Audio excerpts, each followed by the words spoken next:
The majority of Americans want Obamacare repealed, but the liberal media continue to promote it. They're pushing a left-wing agenda and calling it news. It's time the liberal media tell the truth. Go to tellthetruth2010.org and join the fight.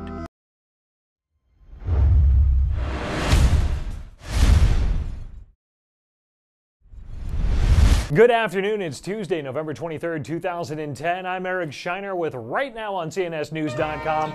All right, I hear the music, and that means it's time to look at some big questions.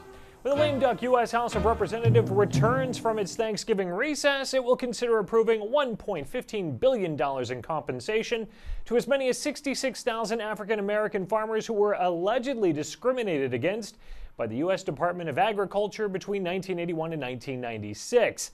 The money had been requested by President Barack Obama to make amends for the discrimination. But if there was discrimination that's costing taxpayers over $1 billion, surely someone was disciplined for it, right? This is a very complicated issue, and it doesn't lend itself to easy answers because of the nature of decisions that are made and the reason why decisions are made. Bottom line, folks need to be compensated. So we don't know if anyone's been disciplined, but paying people off is the bottom line. Fred Lucas has more on this story. This one's a little sad. Do you remember this woman? And I'm one of your middle-class Americans, and quite frankly, I'm exhausted. I'm exhausted of defending you, defending your administration, defending the mantle of change that I voted for, and deeply disappointed with where we are right now.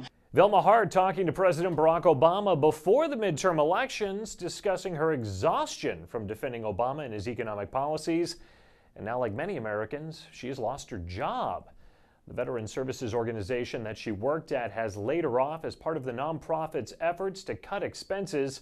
We have more on that story. All right, if you're Representative Barney Frank and you're making the case for reducing the Department of Defense budget, what's a good argument? It may be possible for a wealthy Western society heavily to intervene in a non-Western, non-white, poor society and help them out, but probably not us, given much of what I think is unfair, the anger about America, the jealousies, whatever.